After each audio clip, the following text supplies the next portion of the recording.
Without further ado, good evening, everybody, and welcome to the February 14th, 2023 Town Board meeting for the Town of Red Hook. Would you please join me in the pledge of allegiance?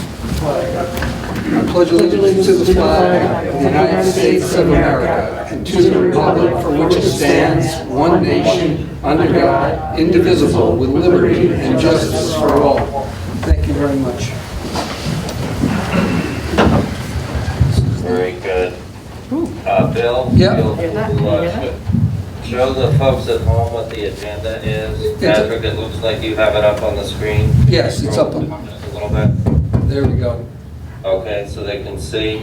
Folks, we have 3 public hearings this evening, hopefully briefly, so you all can get on with your lovely Valentine's evening. Volunteer firefighter and ambulance workers property tax exemption, it's a 10% or up to 10% exemption.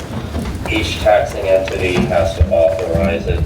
We have a public hearing on that tonight. Incentive zoning amendments to allow greater flexibility with our incentive zoning fund.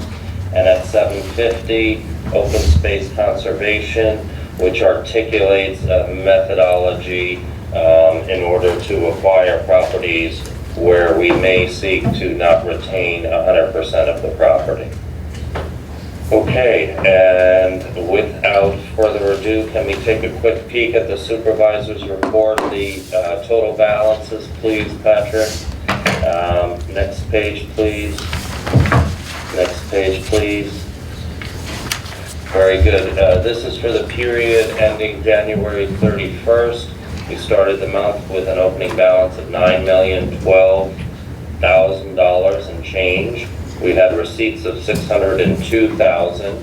We had disbursements of $910,000 for a remaining balance of $8,705,434. In addition, you also have your variance report prepared by Ann Conway. If you could quickly scroll through that, Patrick.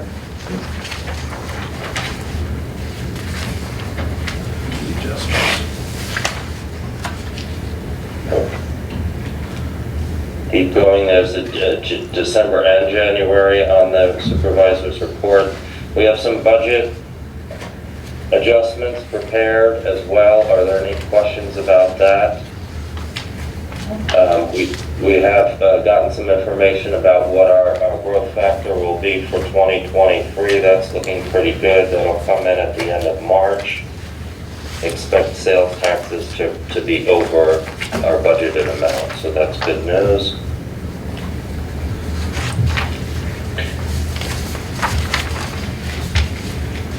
And there's the variance report. Are there any questions about the budget adjustments to the variance reports, town board members?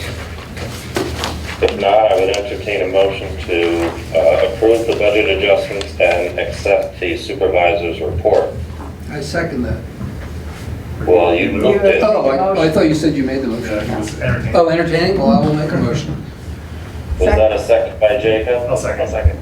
Okay. Oh, no. All in favor? Julia? Aye. Christine? Aye. Thank you very much. Deanna, would you be kind enough to read your town clerk's report, please? The town clerk's report for the period of January 1st through January 31st, 2023. Total local shares remitted to the supervisor, $6,383.50. Amount paid to New York State Agriculture and Markets for the Spay-Neuter program, $37. Amount paid to New York State Department of Health for marriage licenses, $22.50. Total state, county, and local revenues, $6,443. And I also have abstracts from December 2022 to January 2022. I hereby certify vouchers numbered 29908 to 30176 totaling $824,137.63. Very good. Thank you very much. Who would like to accept the town clerk's report? We have a motion. So moved. I'll second that. All in favor, Julia Solomon. Aye. Christine Kane. Aye. Thank you very much. I don't have any announcements for this evening, just to let you know at our next meeting, We'll lay out some events we have for the spring for folks. We have a free rabies clinic. We've got some paper shredding events coming up, and we have our annual street cleanup events, as well as another repair cafe coming up, all in the March, April timeframe. With that being said, does anybody else have any announcements they'd like to make? Okay, moving right along. Deanna, would you be kind enough to read the first paragraph of our first public hearing? Notice of public hearing, Town of Red Hook.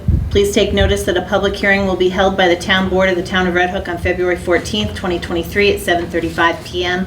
local time to hear all interested persons on a proposed local law, number A, proposed of 2023, entitled A Local Law to Amend Chapter 126, entitled Taxation by enacting a new Article 5, entitled Volunteer Firefighters and Ambulance Workers Exemption, regarding a property tax exemption for volunteer firefighters and ambulance workers pursuant to Section 466-A of the Real Property Tax Law. Has been submitted to the Town Board of the Town of Red Hook, the proposed local law to exercise the town's right pursuant to Section 466-A of the Real Property Tax Law to enact legislation that will exempt up to 10% of assessed value of real property owned by an enrolled member of an incorporated volunteer fire company, department, or volunteer ambulance service who has served a minimum number of years. The Town Board has determined that the proposed local law is best described as a local legislative decision concerning routine administration and management under the State Environmental Quality Review Act, SECRA. Deanna Cochran, Town Clerk, Town of Red Hook. Thank you very much, Deanna. At this time, I'd like to open the public hearing for comment. Is there anyone who would like to make some comments on this matter? Yes, we have. We have somebody? Okay. Please state your name. Good evening, I'm Robert Fry with the Red Hook Fire Company. We're here representing the Red Hook Fire Company. We want to thank the town of Red Hook for considering this action before them this evening, certainly backed by the Red Hook Fire Company Incorporated. It is heartening that both the county and the town have taken up this cause without any provocation from the fire company. We can only hope that the village of Red Hook and the Red Hook School Board will do the same. As the town board knows, finding volunteers is a difficult task. Unlike the town, we cannot schedule our needs so that it fits around work schedules. Our volunteers are called on a moment's notice, whether they are lounging with a good book, doing yard work, eating dinner with their families, or sleeping in bed. When the call goes out, we answer the call. We do not have the luxury of scheduling calls. We do have a length of service award program that the town and village support that provides a $500 a year benefit at age 65. But that is not guaranteed and subject to market volatility, even though it's financially protected. The town supervisors talked about increasing that amount, but there are costs and procedural hurdles that need to be addressed before that can happen. This action that the town is taking gets money in the pockets of our members after only 2 years, rather than waiting until age 65. We do receive the support of town residents when we have events, and we appreciate that. But still, many residents think we are paid and do not realize that all the work is volunteer. Our current membership is at its lowest point in 25 years, roughly 30 members. In that same period of time, our annual call volume has tripled to over 1,000 calls per year. The state has increased training requirements through the years as well. Currently, it takes several months and 150 hours of training to become an EMT. To be an interior firefighter, it takes 130 hours of training over 22 weeks. Or to be a fire police, you can do 21 hours over a couple of weeks. Any way you look at it, it's a significant time commitment to do this volunteer work. We appreciate the time you have and will put into this decision as we continue to serve our community. Fireman, yours, Red Hook Fire Company. Thank you very much, Rob. Very much appreciate you taking the time, and I apologize on Valentine's evening for having this public hearing. It's the way the schedule falls. And very much appreciate your articulating for the folks at home sort of the situation with Red Hook Fire and just, the increasing demands on the 30 individuals right now that are active. And yes, the board will be discussing in short order LoSAP and a referendum to increase that, since that was enacted some 16 years ago and hasn't kept pace with inflation. So anything we can do to support, our fire companies, our dedicated volunteers, it's to the benefit of the whole community. And quite frankly, this is the easy part. You have the hard part, getting up at 2 o'clock in the morning and rushing over to the fall. So we're indebted to you. Is there anybody else here who would like to speak on this matter? Okay. Hearing none, at this time I would entertain a motion to close the public hearing. So moved. Thank you, Bill. Is there a second? Second. Thank you, Christine. All in favor, Jacob? Aye. Julia? Aye. And myself. Very good. Rochelle, do you want to walk us through any actions we need to take? Do you want to go straight to the item 1 before we go to the next public hearing? So, I don't think you can. She wants to know if you want to go straight to item 1 instead of going through all the public hearings. yeah, let's do item 1 and let's, Okay. make this quick. All right, so we just have a resolution to approve, propose to approve the adoption of local law A, which would implement the authorization in the state law that just got passed to allow an exemption of 10% of assessed value owned by an enrolled member.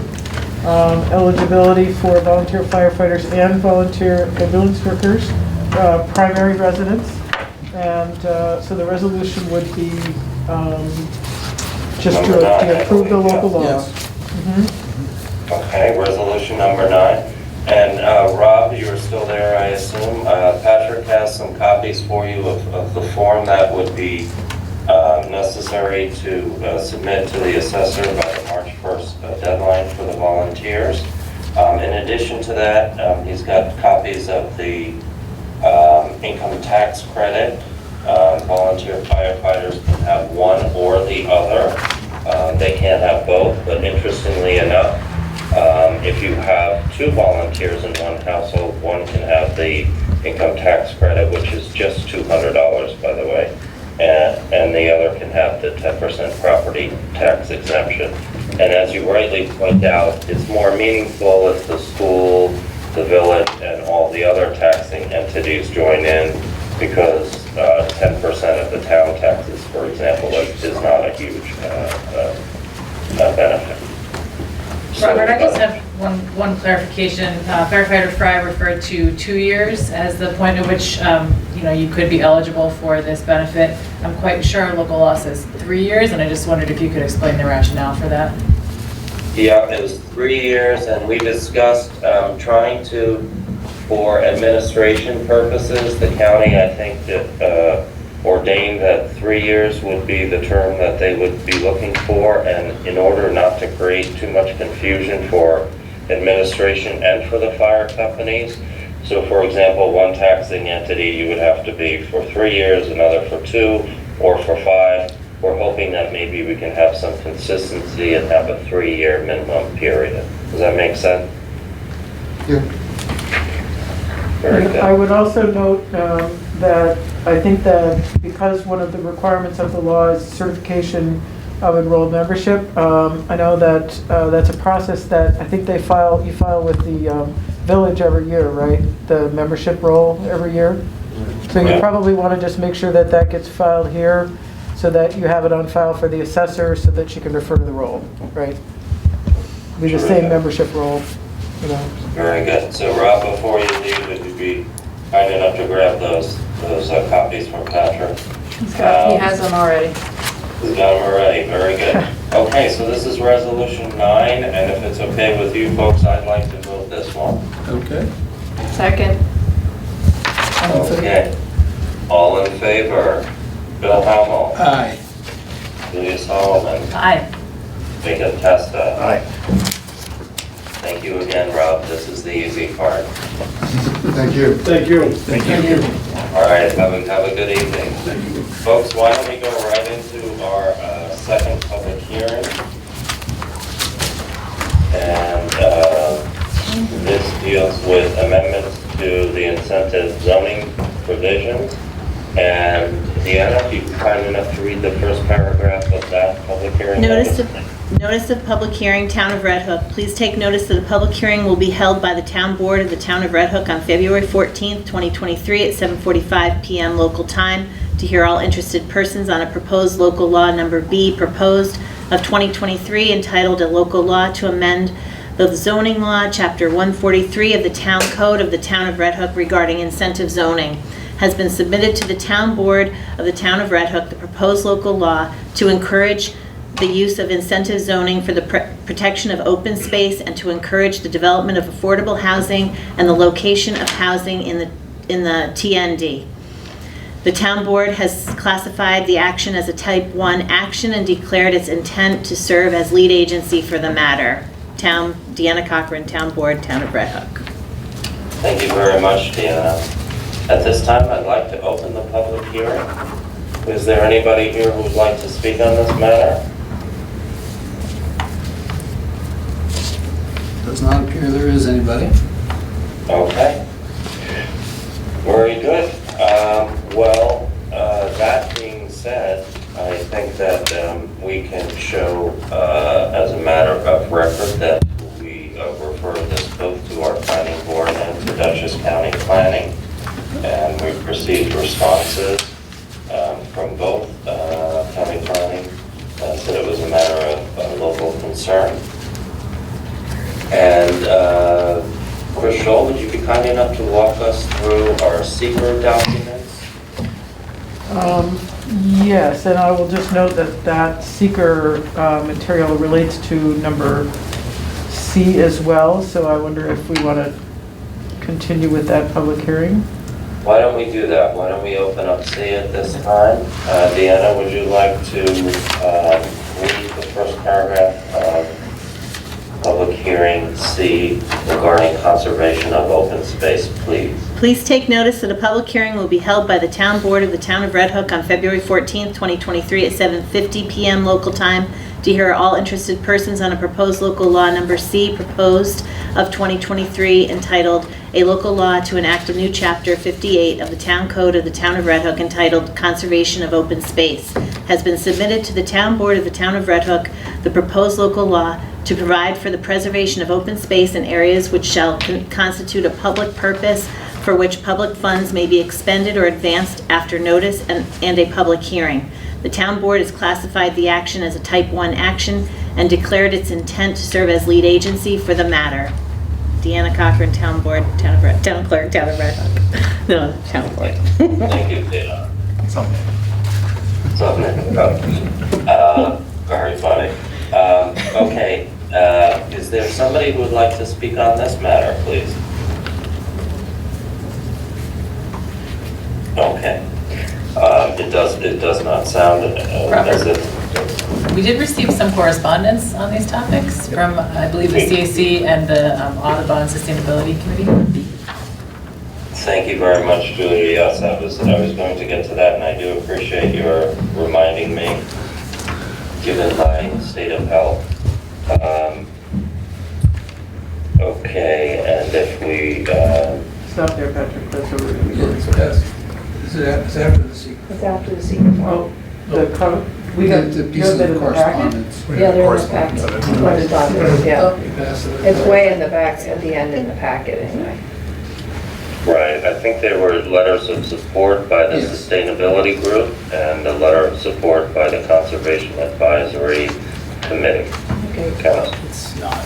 So it's not in the electronic format. Like 3-something. Oh, they just came in. Yeah. They were short. I mean, they were letters expressing An support. hour or two ago. So let's make those letters a matter of record, please, even though they came in just an hour or two ago. And that being said, why don't we now go through, we have done a combined seeker review for both actions that are related. And so, Yes. Chris Shaw, could you walk us through, we started with part one at our last meeting. Right, and we received the part one and determined that this covers both local law B and local law C. And these are essentially administrative actions, identifying the parties that will be interested. Only the town board needs to approve, and it's an administrative action. So Ted is, as we discussed last time, filled in the front part, essentially identifying the project, and then not project-specific description. So we can page down, Patrick, until we get to the part two. There you go. So then, the board will need to today consider the impact analysis. And so Ted has completed the proposed impact analysis, impact on land. He identifies no, again, it's an acquisition for the preservation of open space and use of incentive zoning fees. So that is, I think, going to lead to his conclusions on most of these. Impact on geological features, no. Impacts on surface water, no. Impact on groundwater, no. Impact on flooding, no. Impact on air, no. Impact on plants and animals, no. Impact on agricultural resources, no. Impact on aesthetic resources, no. Impact on historic and archaeological resources. He has checked yes as no or small impact may occur, and that will be discussed in the part three. Impact on open space, no. That is checked no, because it says the proposed action may result in a loss of recreational opportunities or a reduction of open space. That's why that's checked no. The proposed action may be located within the critical environment area, no, because the town doesn't have any. The proposed action may result in a change to existing transportation systems, no. Proposed action may cause an increase in use of any form of energy, no. Proposed action may result in an increase in noise, odors, or outdoor lighting, no. Proposed action may have an impact on human health from exposure to new or existing sources of contaminants, no. Consistency with community plans. The proposed action is not consistent with adopted land use plans, no. It's a very confusing double It's a negative double question. negative on that one, yeah. The proposed project is inconsistent with existing community character. He has checked no. Okay, again, a rather confusing double negative. So then we have, and then the coastal assessment form that was provided together with the EAF just identifies the project and indicates that the project would not have a significant impact on identified resources, and that it would have an effect, a location in the waterfront area. So again, that will be discussed in the LWRP review. So the part three, and this is a draft from Ted, identifies that the topic that was answered yes, impact on historic and archaeological resources, identifies the National Landmark District and a variety of sites in the National Register, and a variety of areas that are sensitive for archaeological sites. So there are no changes proposed that would affect those resources, nor are there any land disturbance activities that are proposed. The amendments are designed to strengthen the town's policies for protection of open space and housing for persons of low and moderate income, excuse me, through encouraging the use of the town's existing incentive zoning program. Also would bring the town zoning into conformance with the Greenway Compact and applicable laws, and use of revenues would be expanded beyond the ABD district to include parcels of land in other zoning districts, provided they were identified in the community preservation plan. So that's the proposed part three for your consideration. So I think that then the next thing, I guess, before you move on to considering actions would be to just review the LWRP findings that Ted has also prepared. Again, this is in the LWP area. So you did receive a determination from the planning board that they made a finding of consistency. So Ted has also prepared a worksheet for you identifying this action as being consistent with the policies and procedures in your LWRP. I think given the nature of the project, he hasn't identified any particular areas of concern. So those are for your consideration in the procedures for adoption. Very good. Any questions about the LWRP consistency, folks, or the CAP? Are we ready to adopt, recognizing the correspondence and public comments? Perhaps we should close the public hearing now. Yes, please. I move to close the public hearing. Second. Both public hearings, right? Both public hearings. Thank you. Okay. All in favor, Julia Solomon, Aye. Christine Kane, Aye. myself. Let's then go right to the next deck.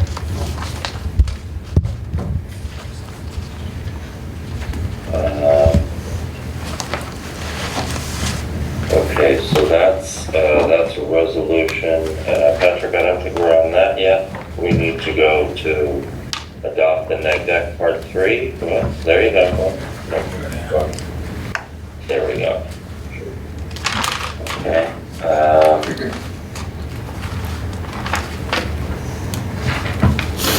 Next page, please.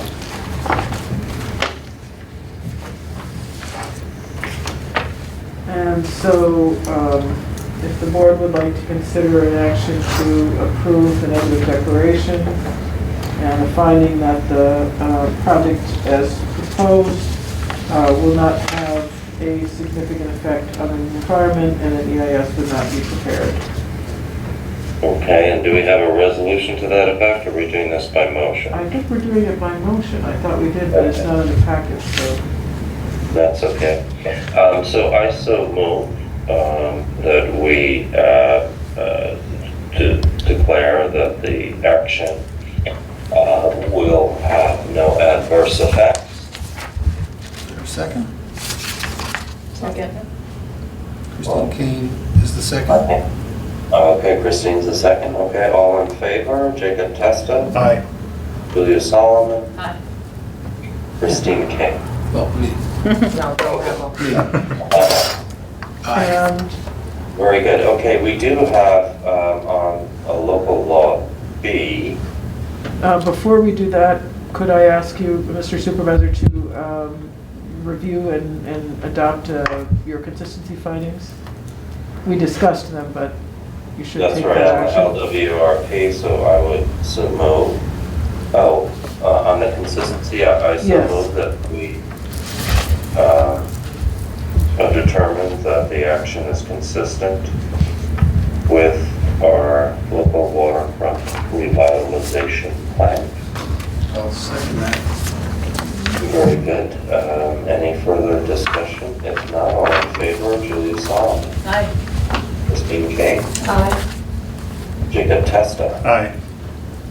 Very good, okay. And then we are back to finally resolution number 10 with the adoption of local law B, now local law number 2 of 2023, which is approving amendments to incentive zoning in our code.